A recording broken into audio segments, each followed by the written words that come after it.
Okay, so here's our video on the Dremel grinding stones. Just go ahead and let you know, well, for one, I don't have my camera tripod here, which those of you that know me in most of my videos, I just simply take a rubber band and stick my phone to the tripod, but today I'm having to hold it because I don't have a tripod to rest it on. So, sorry for the shaky video.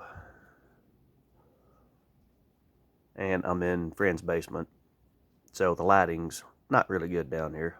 Of course, that's my target that I sighted in my pistol with. But I digress. Anyway, sorry about the lighting and shakiness of the video. So anyway, I've had several of you wanting to know about the different types of Dremel stones, why they're different colors.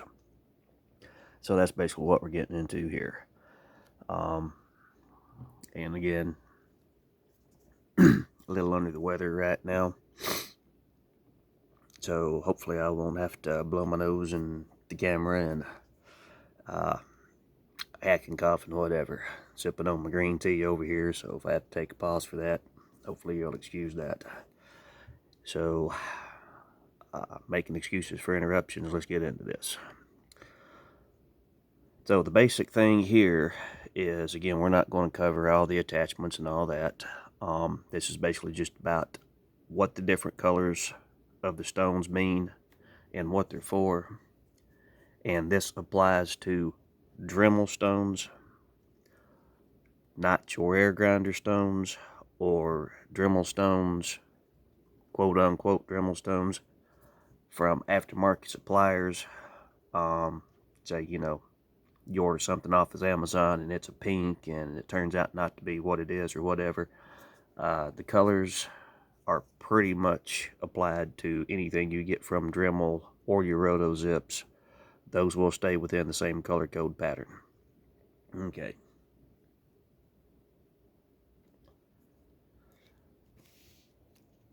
And the reasons for the different colors, again, it's different hardness stones, different grit stones, and it's basically not that they color them, it's basically the composition of the aggregate that they're made from.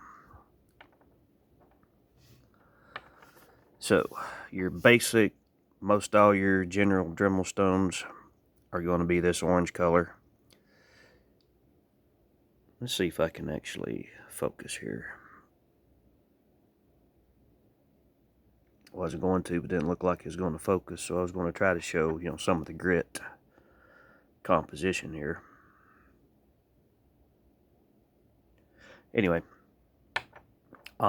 it's not really a matter of coarseness, it's more a matter of hardness. And when we get into the coarseness versus hardness, of course, the finer the coarseness, the more it's going to polish, the less it's going to scar and burr.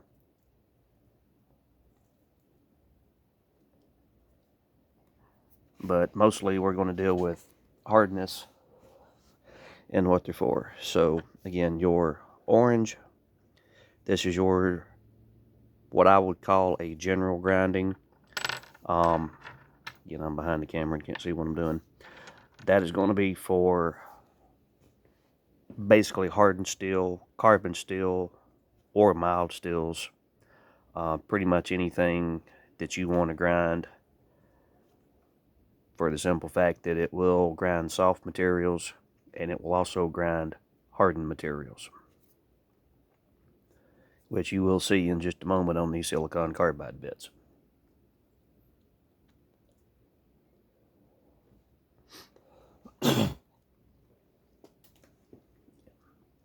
Sorry for taking the tea pauses. Okay, so again, you're going to get different sizes, different shapes, but the orange aggregate is going to be for hardened steels, carbon steels, that type of things. The pink ones, and I haven't quite figured this out. This is the one they included with the kit, but you can see the size of the pink one. The pink bits are generally meant for chainsaw chain sharpening, for sharpening the teeth on your chainsaws. I don't have a chainsaw with a gullet that big. When I run or file a 3/8 inch chain, I'm still only using a 9/32 file. Anyway, another video on chainsaw sharpening, but again, this was the purpose of saying that the pink is typically made for chainsaw chains. Most people that buy a Dremel kit, not that many people have chainsaws. Some, yes, but the majority of people that buy Dremels for hobbyists, use around the house, that kind of stuff, they're going to use this bit for grinding on other materials. Now, the difference in the pink and the orange, as far as grinding on your hardened steels, most of your chainsaw chains, which is another reason I brought up the chainsaw chains for the pink, is your chainsaw chains are not going to be that hardened of steel. If you've ever had to sharpen a chainsaw chain, you know that a file will skate off of hardened steel, but a file will cut a chainsaw chain. So therefore, that means the chainsaw chain is not a heavy tempered carbon steel material. This will work on a tempered steel blade, knife blades, that kind of stuff. But it is a coarser material than what the orange is. Again, this camera's not going to focus real great to show you the difference in coarseness, but yep, didn't work. Tried to focus it. Anyway, again, the pink is a coarser material than what the orange is. So it will do a coarser grind if you're trying to sharpen something like kitchen knife blades, anything like that.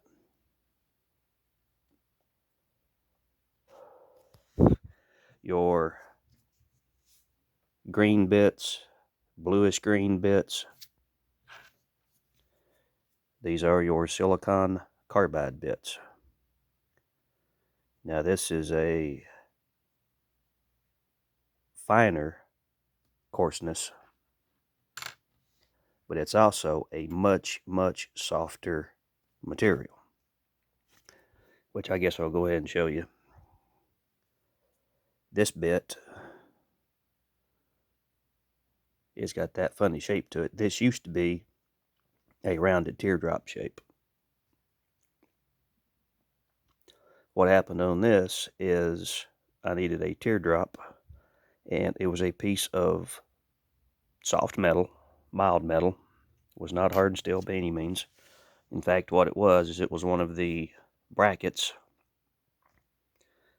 about yay wide, about yay long, that you hang a light fixture with. So it was not a hardened steel. To get the bracket to fit the fixture, to get it to fit the size screws for the box, the holes had to be drilled out. I didn't have a drill bit, so I thought, hey, I'll just use my teardrop grinding bit and we'll just enlarge that hole a little bit. Well, the reason this looks like this is immediately upon contact. This used to be about yay long. Immediately on contact, this whole part from here down just basically disintegrated. And this is where it hit the hole, and I mean, it was just a split second this bit was in contact with the metal. And as you can see, the metal just ate the bit to nothing. It just basically disintegrated.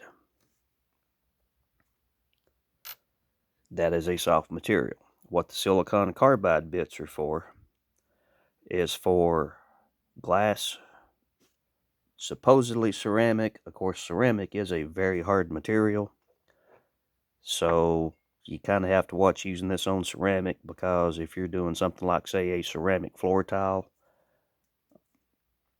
it'll just eat your bit to pieces.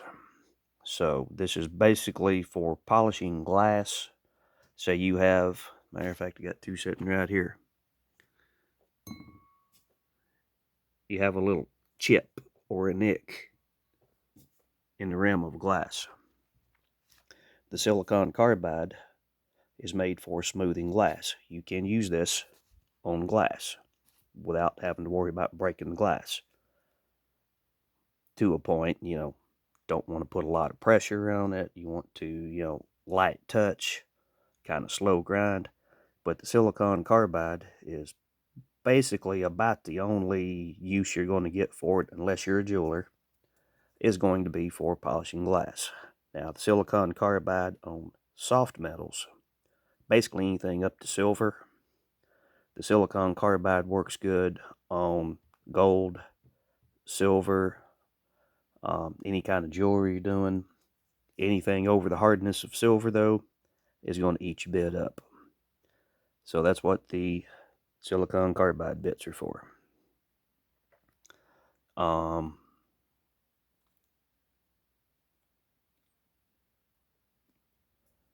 Quick note before we wrap it up here.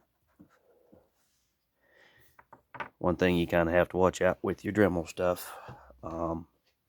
This, again, actually not marked up there, but this is the 3000 kit. I do have the pencil attachment, all that. However, when they sent this kit out, this is basically the angle gauge for lawn equipment, lawnmower blades, your trimming shears, your grass shears, and it's just simply a guide for those that can't freehand. And when your bit sits in it, again, I'm doing this one-handed, you stick your little guide down on there. That just cuts the angle on your lawnmower blade. That's the lawnmower blade sharpening attachments, is how it's actually labeled. The problem was the bit they gave, and this is kind of reminiscent of back when I used to throw darts on the professional circuit. This is almost like our dart sharpeners for sharpening the tips of our darts, because we played steel tip with the little dish cutout. You touch up the tip of a nail, something like that, anything pointed, that's what your little dish out is, excuse me, is for, just for sharpening pointy things. However, this is the bit that they sent supposedly to go with your lawnmower blade sharpener attachment. However, if you can see here, the bit, when chucked up in the Dremel, is longer than what the attachment is. The tip of the bit, it's that. I did call Dremel. They did send me the correct one, which is a little bit shorter, about to right there, shorter. So that works. As you can see here, that one is just slightly taller than the wide one. However, the wide one, I couldn't use it. Guess I put her up too soon, because it's too wide to fit in the attachment. So they did send me another shorter one of these that works with this. Not that I ever use it. That's something I'll never, ever, ever, ever use, because when I sharpen the blade, I freehand it. But for those of you that want a guide, anytime you get any of these kits, well, clarify on that. When I got the kit, there's nothing in the instruction manual about what each of the bits are for. There's a general description. Again, we've got lots of junk in here that I'm not going to go through right now, because this was just a basic quick guide to color stones, what the colors mean, which I've kind of let run long. But there was no description of any of the individual pieces in the entire instruction manual. So that's another reason I was making this video, is for people that want to know, well, my manual doesn't say what this is for or what color this is for. Just like, okay, I bought a Dremel kit. I thought, ooh, this is a grinding bit. I can use this to grind. But then the bit blows apart on you, totally disintegrates, and you wonder why that bit disintegrated.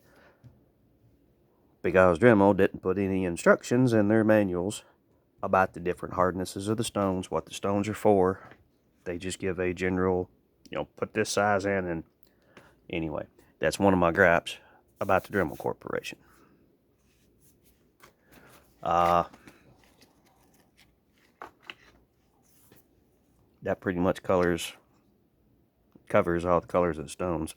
So again, your orange is for hardened steel down. Your pink will work on hardened steel, however it is a coarser material.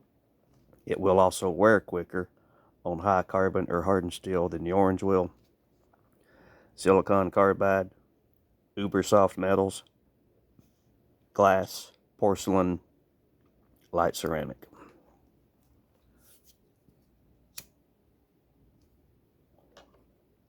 But for you people that are planning on using a Dremel a lot,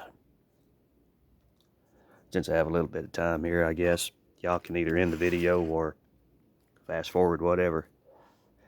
I will touch very quickly, which I left upstairs.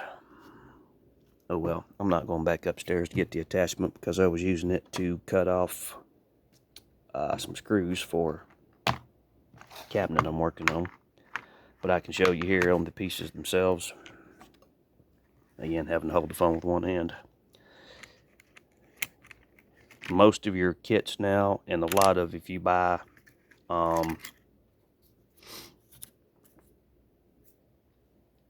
the accessory packs, Dremel has gone to the quick attach. Basically, what you have is kind of like these. Of course, this is a made on wire wheel, but on the old ones you had a screw that goes in here. You take the screw out, you put your cutting disc, your grinding disc, whatever you're putting on, you put your screw back in, your screw holds it. Well, yep, here's my wrench. That's why on the wrench there's a little screwdriver attachment on the end of your chuck wrench. That's for taking the screws out, putting the screws back in. What I was going to touch on here, now they've went to the quick connect types. This is fine if you're a hobbyist, if you're going to be changing, from a sanding disc to a cutting disc to a polishing disc to whatever you're doing. You simply push down, half turn, this slides off. To put it on, you push down, half turn, let you call it pop up. That's all you do to change it. Again, that's all fine and dandy. If you're not going to be using that many of these attachments, as you can see, they don't give you a whole lot in these kits.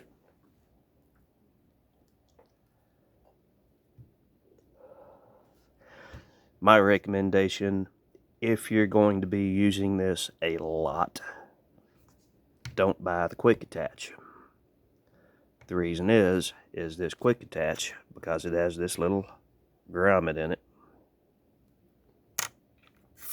Same thing for the sanding discs. This is just a, as you can see, uber thin piece of sandpaper with a quick attach on the back. Go with the ones that basically it's just this same disc with an itty bitty hole drilled in it where your screw goes through it. The reason is these are going to wear, they wear fast. If you're going to be using it a lot, these are 4 times the price as what the basic screw-on ones are. If you don't mind paying the extra price, that's fine. Well, actually, my cutoff disc. Well, here's another cutoff. That's a grounding disc. This is your cutoff disc. Again, it's the same thing, only it just has a little hole in the center, which screws down into the end of your shank. I have one of those in my other kit. I don't have it here to show you, but you get the gist. Again, the whole thing I'm saying is cutoff wheels, for example. We use the little ones. Our cutoff wheel is about the size of this sanding disc. And you can get a stacked tube of them. You get a tube about this big. 25, 50, 100. You can get 100 of these screw-on type cutoff wheels for basically about the price of 15 of your quick connect types. So that's just something to be aware of if you're going to be using it a lot. Again, it takes very little time. Just take that screw out, put another one on. It's just a money saving thing. If you'd rather be able to just push it down, turn it, and pop it on, that's your choice. But if you're using it a lot, and unfortunately your Dremel stuff is not exactly really cheap when you buy the discs and the attachments and all that. Again, a lot of y'all gonna get stuff off of Amazon, whatever. But even then, with the quick attach, they're 4 times the price, or 5 times the price, depending on if you're using cutoff wheels or sanding discs, of what the screw retained ones are. So that's just something to be aware of if you're going to use this for lots and lots and lots of shop work and that kind of stuff. So don't let the, oh look, it's a quick attach ease advertising try to steer you that way. Again, you can go that way if you want to, but you know, just be aware that the screw-on types don't take that much longer to change, and they are excessively cheaper. And cutoff wheels, again, this is a heavy one, and it's a larger diameter, but the thin, small cutoff wheels, these are going to break like crazy. Now this one is a fiber reinforced, which will help. The small ones you can get either in a solid or a fiber reinforced. Again, this being a small grinding wheel, basically this is just a miniature die grinder, or excuse me, angle grinder. But they will break, and you will break a lot of them. You're cutting off screws, cutting off nails, you're cutting on metal, you're trying to cut out metal, anything like that. Again, that goes back to, you know, watch your speeds, learn your speeds. That's another video on that. But even if you're careful and you watch your speeds, you're going to break a lot of cutoff wheels. So, as far as these sanding discs, just to use that for an example, this one I actually used. I was having to sand the edges on a couple of knife blades, and these things, if they get in just a little bit of a bind or something, then this whole thing just, you know, it's cardboard. It's nothing special, it's cardboard. So they will bend, they will tear. I've gone through 5 of these. I've used this thing one time and I went through 5 of these before I got what I needed done. So those are expendable pieces. You know, why pay for the cute little piece of metal on there if you don't need it? Again, just something to think of. But anyway, that's the Dremel tool color and what they mean and what they're for. And so you don't screw one up because you don't know what it's meant for. And that's the description on them.